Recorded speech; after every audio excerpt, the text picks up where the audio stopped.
जय महाकाल, जय महाकाली। माँ कालिका पुराण। वसंत आगमन वर्णन।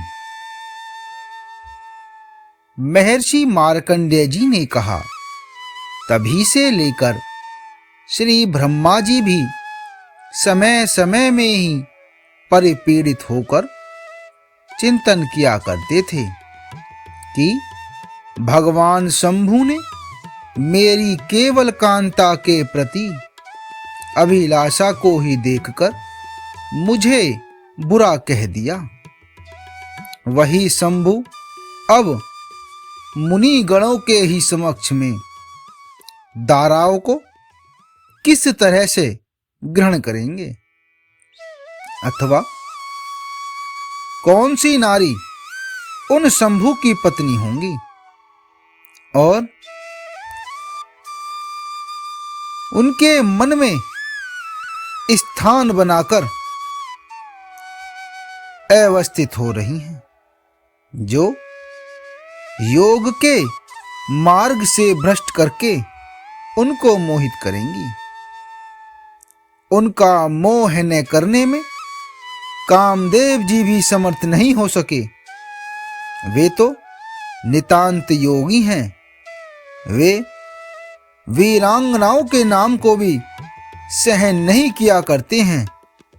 मध्य और अंत में सृष्टि होती है, उनका अवध अन्य कारित नहीं है, अर्थात अन्य किसी के भी द्वारा नहीं किया जा सकता है। इस भूमंडल में ऐसा कोई जो महान बलवान मेरे द्वारा वाद्य हो, कुछ भगवान विष्णु के वारणीय हैं और उपाय से कुछ शंभु के हैं।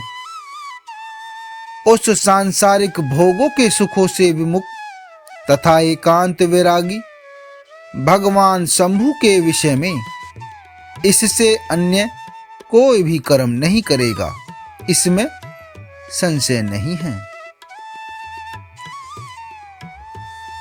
लोकों के पितामह हैं श्री ब्रह्मा जी यही चिंतन करते हुए आकाश में स्थित हुए। उन्होंने भूमि में स्थित दक्ष आदि को देखा था। रति के साथ मोह से समन्वित कामदेव को देखकर ब्रह्मा जी फिर वहां पर गए और कामदेव को सांत्वना देते हुए उससे बोले, हे मनोभव अर्थात कामदेव, आप इस अपनी सहचारणी पत्नी रति के साथ में शोभायमान हो रहे हैं और यह भी आपके साथ संयुक्त होकर अत्यधिक शोभित हो रही है। जिस रीति से माता लक्ष्मी देवी से भगवान होती हैं, जैसे चंद्रमा से रात्रि और निशा से चंद्र शोभायमान होता है, ठीक उसी भांति आप दोनों की शोभा होती है और आपका दाम्पत्य पुरस्कृत होता है। अतएव आप जगत के केतु हैं और विश्व केतु हो जाएंगे। हे वत्स, अब तुम इस समस्त जगत के हित संपादित करने के लिए पिनाकधारी भगवान शंभु को मोहित कर दो, जिससे सुख के मन वाले भगवान शंभु द्वारा का परिग्रह कर ले। किसी भी विजन देश में, इस नग्न प्रदेश में, पर्वतों पर और सरिताओं में जहां जहां पर ईश गमन करें, वहां वहां पर ही इसके साथ उनको मोह युक्त कर दो। इस वनिता से विमुख भगवान हर को, जो कि पूर्णतया संयत आत्मा वाले हैं, मोहित कर दो। तुम्हारे बिना अर्थात त्रिभुवन में तुम्हारे सिवा कोई नहीं है। हे मनोभव, भगवान हर के सानुराग हो जाने पर अर्थात दाम्पत्य जीवन के सुख भोगों के अभिलाषी होने पर आपके शाप की भी उपशांति हो जाएगी। इस कारण आप इस समय अपना ही हित करो। हे कामदेव, अनुराग से युक्त होकर जब शंभु वरारोह की इच्छा करें तो उस अवसर पर तुम्हारे उपभोग के लिए ये तुमको संभावित अवश्य ही करेंगे। इसलिए इस जगत की भलाई करने के लिए तुम भगवान हर के मोहन करने के कर्म में पूर्ण यत्न करो। महेश्वर को मोहित करके आप विश्व के केतु हो जाओ। ब्रह्मा जी के इस वचन का श्रवण करके कामदेव ने श्री ब्रह्मा जी से जगत का हितकारी जो तथ्य था वह कहा था। कामदेव ने कहा कि हे विभो, मैं आपकी आज्ञा से अवश्य ही शंभु का सम्मोहन करूंगा, किंतु हे प्रभु, पोषित रूपी महान अस्त्र जो है उस कांता को मेरे लिए आप सृजित कर दीजिए। मेरे द्वारा शंभु जी के सम्मोहित करने पर जिसके द्वारा उनका अनुमोहन करना चाहिए, हे लोकभृत, उस परम रमणीय रामा का आप निदेशन कीजिए। इस प्रकार की रामा को मैं नहीं देख रहा हूं जिसके द्वारा उनका अनुमोहन हो। अब हे धाता, कर्तव्य यही है कि अब कुछ उसी तरह का उपाय करें। श्री मार्कंडेय मुनि जी ने कहा, कामदेव के इस प्रकार से कहने पर लोकों के पितामह ब्रह्मा जी ने यही चिंता की थी कि मुझे ऐसी सम्मोहनी पोषा नारी उत्पन्न करनी चाहिए। इस चिंता में समाविष्ट उन ब्रह्मा जी को, जो इसके अनंतर निश्वास विनिश्रत हुआ था, उसी से वसंत ने जन्म धारण किया था, जो कि पुष्पों के समुदाय से विभूषित था।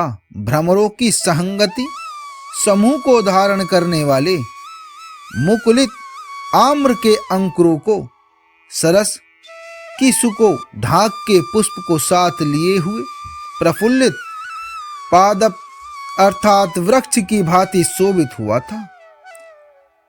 उसी बसंत की स्वरूप शोभा का वर्णन करते हुए कहा जाता है कि वह रक्त कमल के सदृश था तथा विकसित ताम्र रस के समान उसके नेत्र थे। संध्या की बेला में उद्दीयमान अखंड चंद्रमा के समान उसका मुख था और उसकी सुंदर नासिका थी। शंख के सदृश श्रवणों के आवर्त वाला था तथा श्याम वर्ण के कुंचित अर्थात घुंघराले केसों से शोभित था। संध्या के समय में अंशुमाली के तुल्य दोनों कुंडलों से विभूषित था। उसकी गति मदमस्त हाथी के समान थी और उसका वक्षस्थल विस्तीर्ण था तथा पानी स्थूल और आयत भुजाओं से संयुक्त था एवं उसके दोनों करों का जोड़ा अतीव कठोर था। उसके उरु, कटी और जंघाएं सुव्रत अर्थात सुडोल थे। उसकी ग्रीवा कंबू के तुल्य थी एवं उसकी नासिका उन्नत थी। वह गूढ़ शत्रुओं वाला स्थूल वक्ष स्थल से युक्त था। इस रीति से समस्त लक्षणों से वह सर्वांग संपूर्ण था। उसके अनंतर उस प्रकार के संपूर्ण कुसुमाकर अर्थात बसंत के समुत्पन्न हो जाने पर सुगंध से संयुक्त वायु बहन करने लगी और सभी वृक्ष पुष्पित हो गए थे। कोयले मधुर स्वरों से समन्वित होती हुई सैकड़ों बार पंचम स्वर में बोलने लगी थी। विकसित कमलों वाली सरोवरें पुष्करों से युक्त हो गई थी।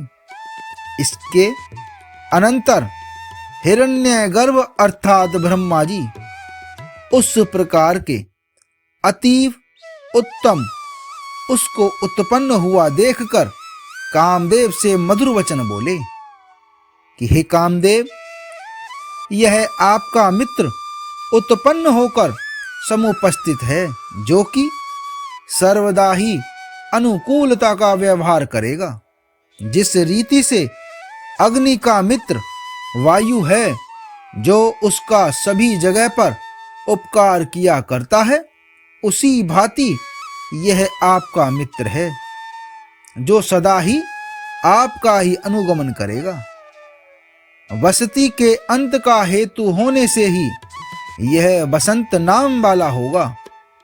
इसका कर्म यही है कि सदा आपका अनुगमन करे तथा लोकों का अनुरंजन किया करे। यह वसंत श्रृंगार है और वसंत में मलयानिल वहन किया करता है। आपके वश में ही कीर्तन करने वाले भाव सदा सुहृद होंगे। विवोक आदि हाथ तथा 64 कलाएं जिस प्रकार से आपके सुहृद है, वैसे ही रति देवी के भी सौहार्द भाव को करेंगे। हे कामदेव, अब आप इन सहचरों के साथ, जिनमें बसंत प्रधान है और तुम्हारे ही उपयुक्त परिवार स्वरूपा इस सहचारणी रति के साथ मिलकर अब महादेव जी को मोहित करो और सनातनी सृष्टि की रचना कर डालो। इन समस्त सहचरों के साथ जो भी इष्ट हो उसी देश में चले जाओ। मैं उसको भावित करूंगा जो हरि को मोहित कर देंगी। इस रीति से सुरों में सबसे बड़े ब्रह्मा जी के द्वारा कहे गए वचनों से कामदेव परम हर्षित होकर अपने गणों के सहित तथा पत्नी और अनुचरों के साथ उस समय में वहां पर चले गए। प्रजापति दक्ष को सात समस्त मानस पुत्रों को अभिवादन करके उस समय कामदेव जी वहीं चले गए जहां भगवान शंभु थे। अनुचरों के सहित कामदेव के चले जाने पर, जो कि श्रृंगार भाव आदि से संयुक्त था, हे द्विसत्तमो, पितामह ने दक्ष प्रजापति से मरीचि अत्रि प्रमुख मुनीश्वरों के साथ में कहा था। आगे का अगले भाग में।